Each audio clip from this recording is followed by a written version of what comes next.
तो प्यारे भैया बहन, अब हम पढ़ते हैं हमने सीखा।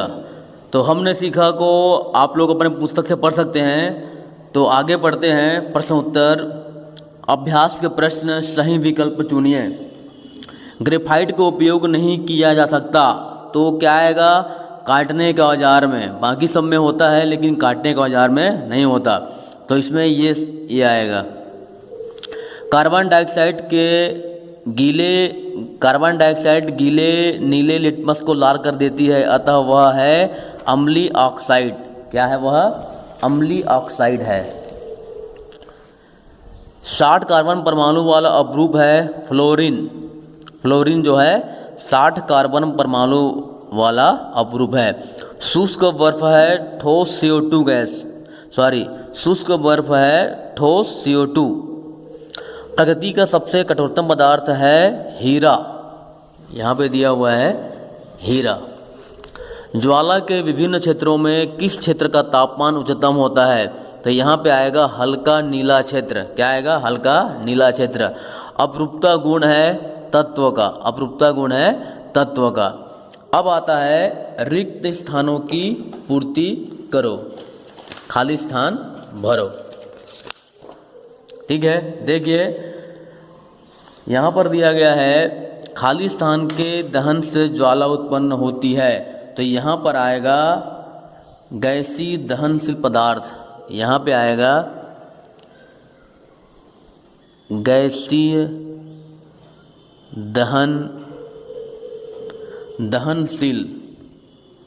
दहनशील पदार्थ।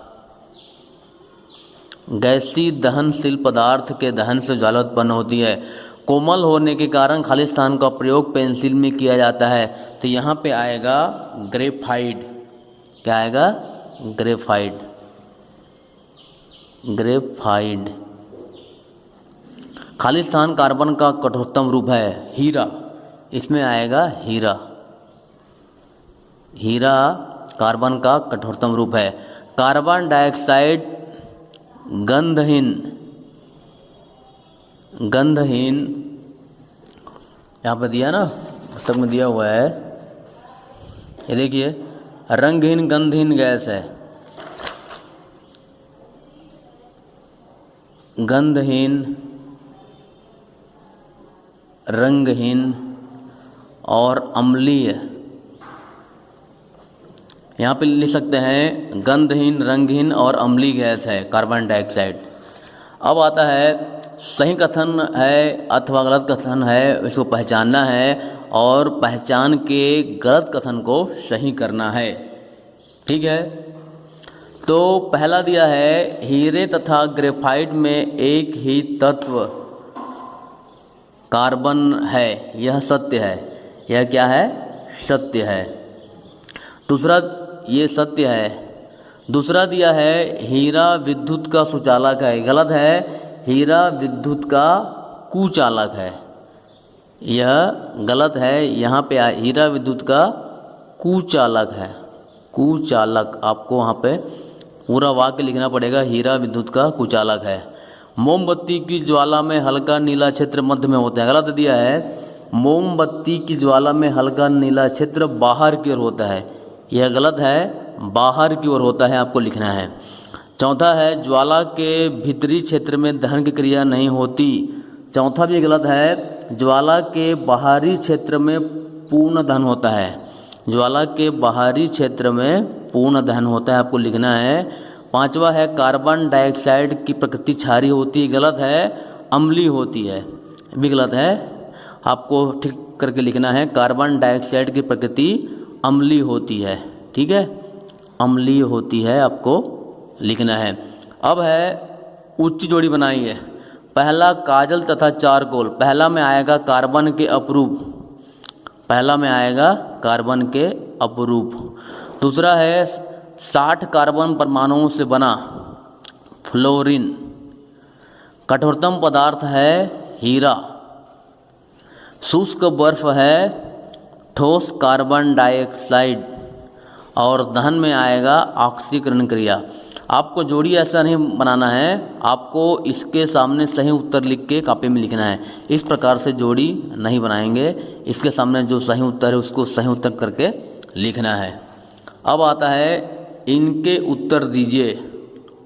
अपरूपता से क्या समझते हैं? कार्बन के विभिन्न अपरूप कौन कौन से हैं? प्रत्येक के दो दो एग्जाम्पल दीजिए।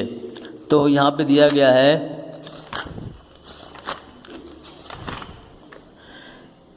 पेज नंबर 51 में दिया है, एक ही तत्व के ऐसे अलग अलग रूपों को जिनके भौतिक गुण भिन्न भिन्न होते हैं किंतु रासायनिक गुण समान होते हैं अपरूप कहते हैं। इस प्रकार किसी तत्व की एक ही अवस्था का विभिन्न रूपों में पाया जाना अपरूपता कहलाता है। और इसका एग्जाम्पल दिया गया है हीरा। हीरा के बारे में ये यहाँ से लिख लेना, हीरा है, ग्रेफाइट है, इसके बारे में यहाँ से लिख लेना। फिर काजल है, इसके दो उपयोग, कोयला है दो उपयोग, लकड़ी के चारकोल, ये इस प्रकार से दिया गया है। इसके दो दो आपको उपयोग लिखना है।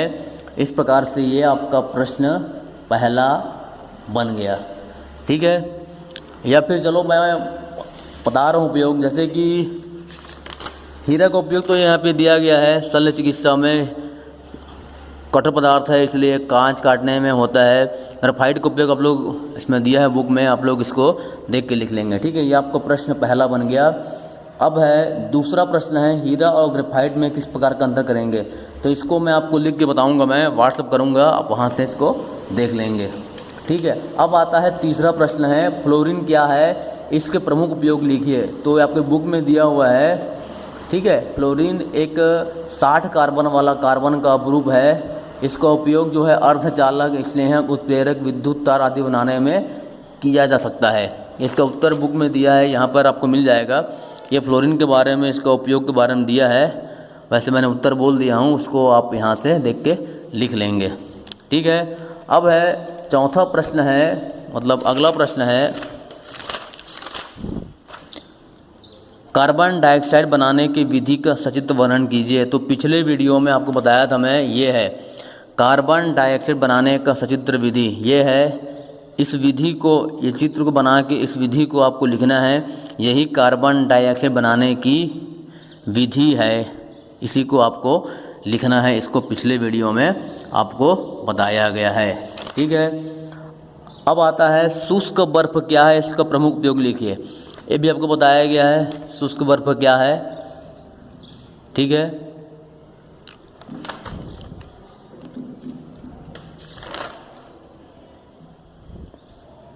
ये देखिए, कार्बन डाइऑक्साइड को ठंडा करने पर वह ठोस अवस्था में परिवर्तित हो जाता है, इसे शुष्क बर्फ कहते हैं। इसका उपयोग प्रशीतक रूप में किया जाता है। बड़े बड़े उद्योगों में अन्य गैसों, अन्य वस्तुओं को ठंडा करने के लिए बर्फ के रूप में इसको जमा कर रखते हैं, इसमें इसका उपयोग होता है, ठीक है। बाकी प्रश्न उत्तर आपको हम बाद में बताएंगे, इतना बनाइए, ठीक है।